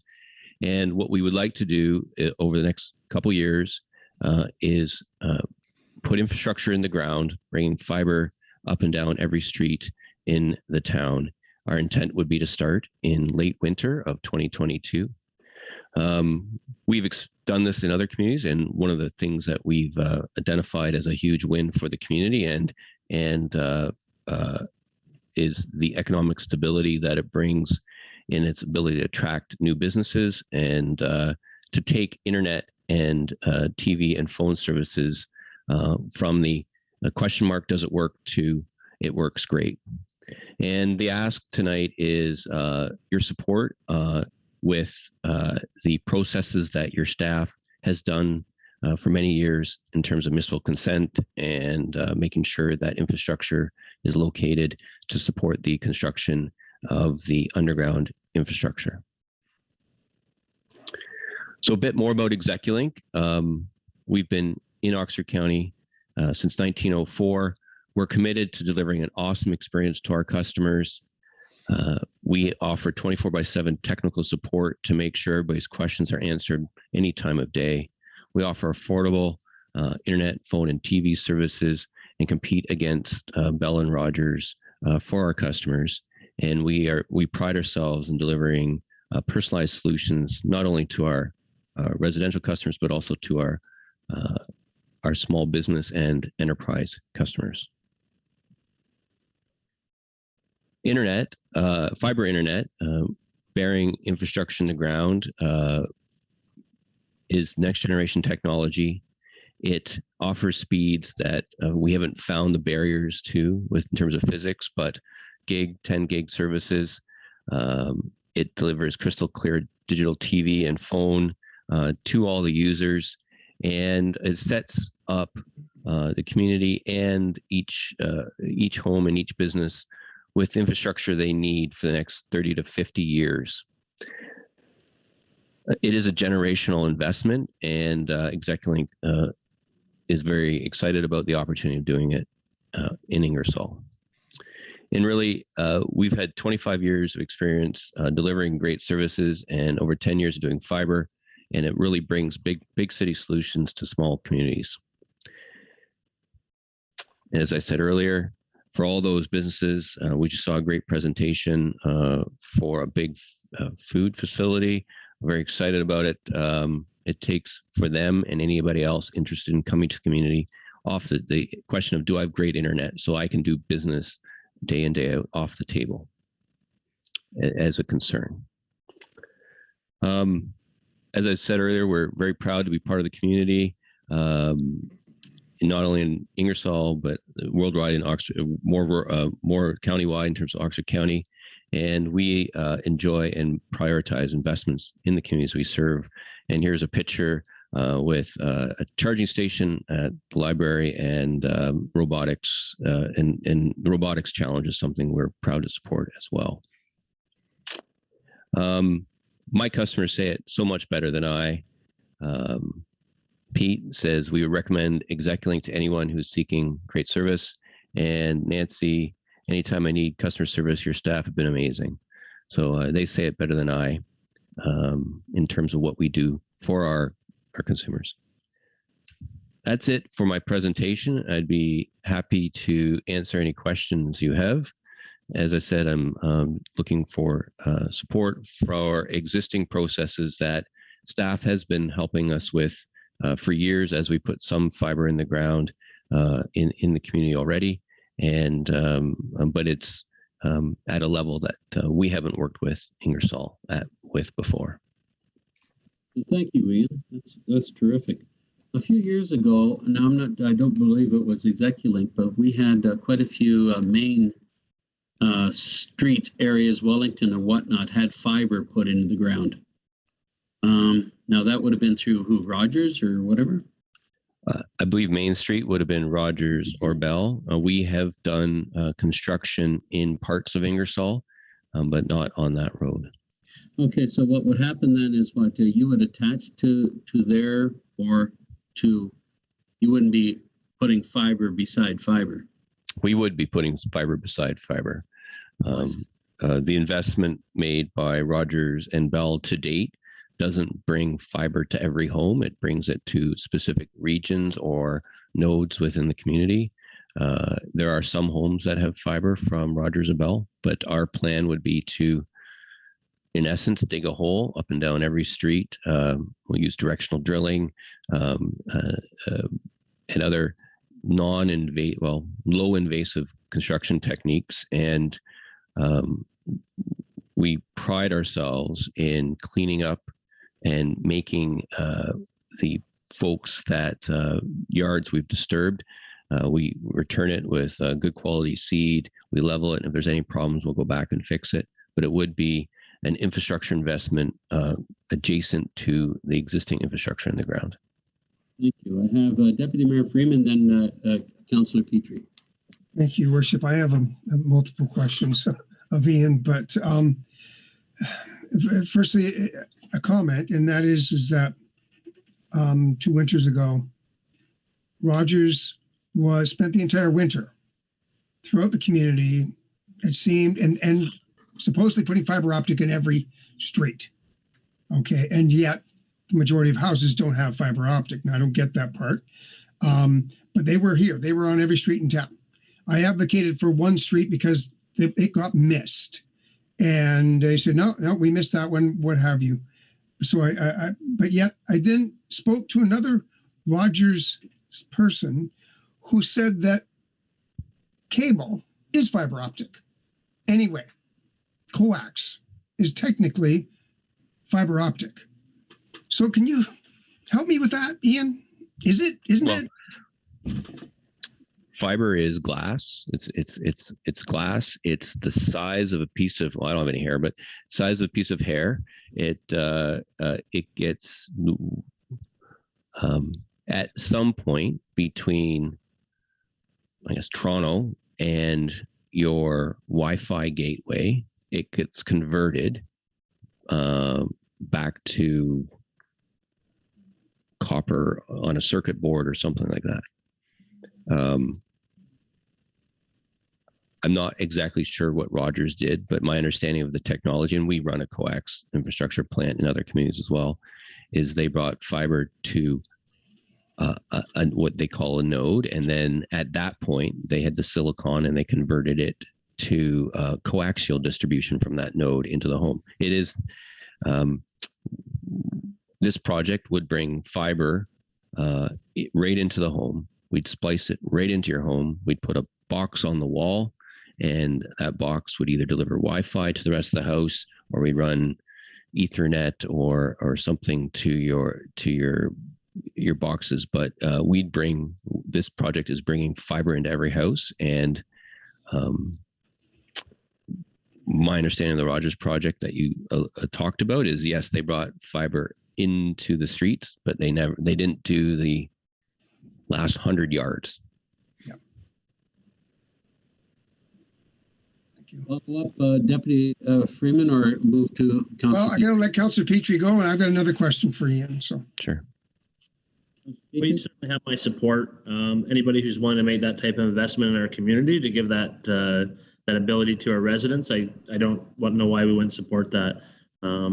Especially being a local company, we appreciate that as well. Having the growth within the community is good, and to be able to support local business. Not saying there's anything wrong with big giant national companies, but it's nice to be able to support a local business and have that grow at a local level, and means jobs within the community. So you certainly have my support.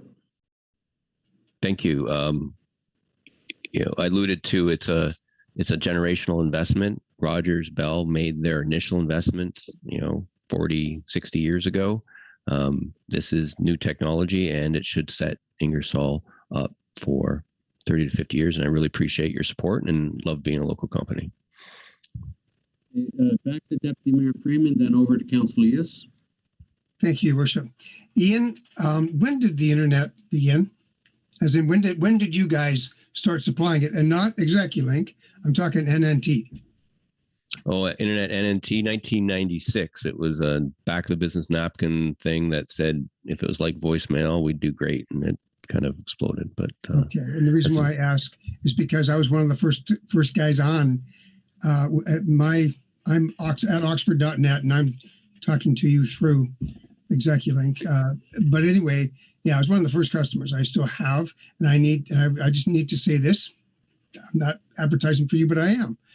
I always say to people that, you know what, it's amazing. In all these years, I couldn't remember how long I've been on the internet.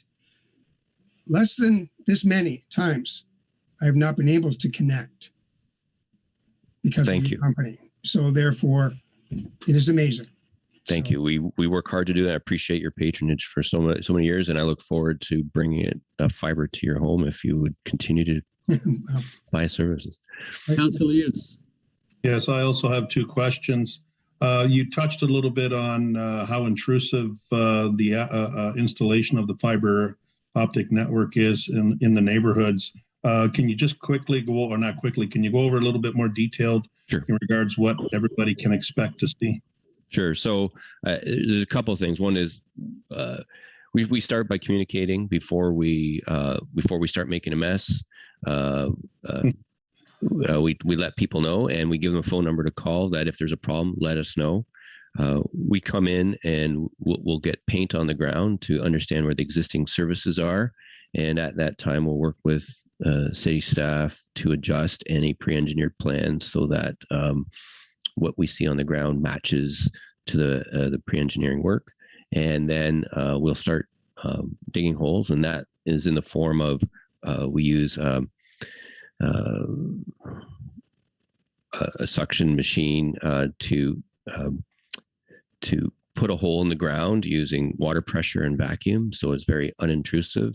And then we'll use a directional drill rig to go from one hole in the ground to another, basically along the street frontage on the municipal right away. And we do that fairly quickly. We do about we don't like to linger, and we like to clean up stuff quick. We don't like holes in the ground. It causes health and safety concerns. So we solve that pretty quick. We get the holes filled in, and then we plant seed and clean up after ourselves. Probably, I kind of sketch it out. If you're interested, we're doing it in Tillsonburg right now. And if you want to do a drive-by, that would probably paint a better picture than me describing it. Our intent is to, you go to work one day. I guess you don't go to work one day anymore. You get on your phone one day, and when you get off the phone, we're off your yard. Our intent is to move quickly and clean up nicely and leave our the construction mess as minimal as possible, because it's part of living in a community. It's not our intent to have holes in the ground for months at a time. That's not how we do business. Okay. Councilor Lewis, you have one more question? Yes. What other, you alluded to one of them, but what other communities have you done this in already? Norwich, Otterville, Delhi, Port Dover, Tillsonburg. We've won a few SWIFT bids, and we're doing all of the villages of Southwest Oxford this spring, next summer. And those are kind of the ones in this region. Okay. Councilor Lesser? Yeah, you're talking about putting this in, so I assume you're planning on putting it into every home. How are you going to communicate this to the homeowners, and what options on this plan do the homeowners have? If somebody really doesn't want it, can they opt out of it? So this is not a mandatory sales service. This is we go and talk to everybody every day and talk to all their neighbors and convince them, convert them about the benefits of what ExecuLink can do for them. And if they say yes, we're ecstatic and we'll service the heck out of them. If they say no, we'll come and talk to them again after they've had a chance to hear what their neighbors' experience is. We are competing for the hearts and minds of the customers with the incumbents, Rogers and Bell, in Ingersoll, and we have to earn the right from everybody for their business, and not only earn it for day one, but every day thereafter. So it's not a mandatory at all. Is that did I answer your question, Councilor? Nope. All right, thank you. Deputy Mayor Freeman. Thank you. Ian, another question. Directional boring can be ugly around natural gas. And of course, we have natural gas everywhere. Are you still required to have to visually see the gas line? So therefore you would have to dig up people's driveways, put a viewing area. Yep. Yeah, every time we cross gas, hydro, water, like everybody gets excited about damaged infrastructure. We need to daylight it with the daylighting machine, a hydrovac. We have to daylight it to see it before we drill by it. It's what we have to do, and we don't want anybody to get hurt through hitting electrical or gas or have water. We don't want any of that. It's our contractors don't like it either, because there's a lot of paperwork associated with it. So we just like to keep it simple, like to see what we're doing and not hit anything. Okay, just some people get upset when they find holes in their driveways. They do. Yeah, and I was one of them. So it is what it is. Yes. We want the services. We suffer the consequences. Thank you very much, Ian. And I don't see any other hands, so I will call upon Councillor Petrie. First, unmute here, and then I will transfer over. Moved by myself that the Council of the Corporation of the Town of Ingersoll receives a presentation from Ian Stevens, CEO,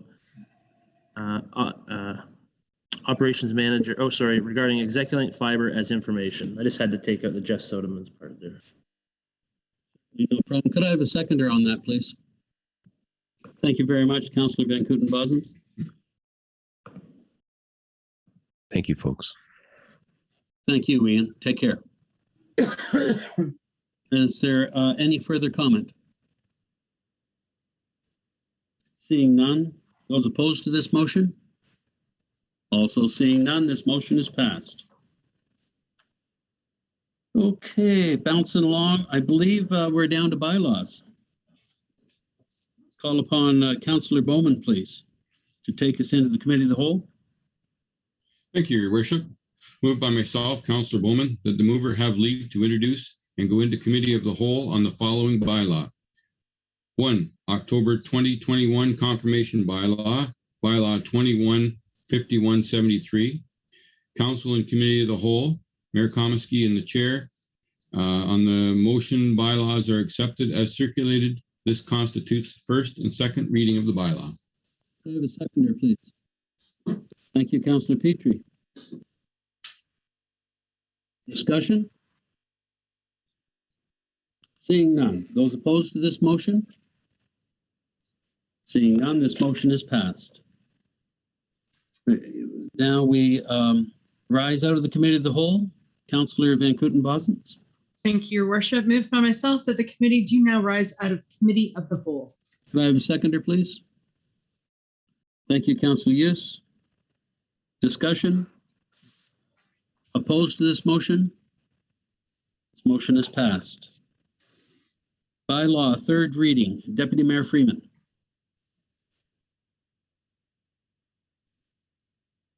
Excuse me, Deputy Mayor Freeman, your Execulink isn't, we can't hear you. I turned it back on. Moved by myself that bylaw 21-5173 be now read a third time, passed, signed, and sealed, and that this constitutes the third reading of the bylaw. Could I have a seconder, please? Thank you, Councillor Van Kooten-Bosens. Discussion? There is none. Those opposed to this motion? This motion is passed. Okay, going right down to closed session. Councillor Lesser, please. Moved by myself, Councillor Lesser, that council do now go into a closed session meeting at 8:14 p.m. pursuant to section 239-2 of the Municipal Act 2001 as amended to discuss the following matters. 1. September 13th, 2021. Closed session minutes. 2, section 239-2-C, a proposed or pending acquisition or disposition of land by the municipal or local board, 200 Clark Road. 3, section 239-2-H, information explicitly supplied in confidence to the municipality or local board by Canada, a province or territory, or a crown agency, or any of them. Can I have a seconder, please? Thank you, Councillor Petrie. Discussion? Those opposed to this motion? We are moving into closed. I guess we all have received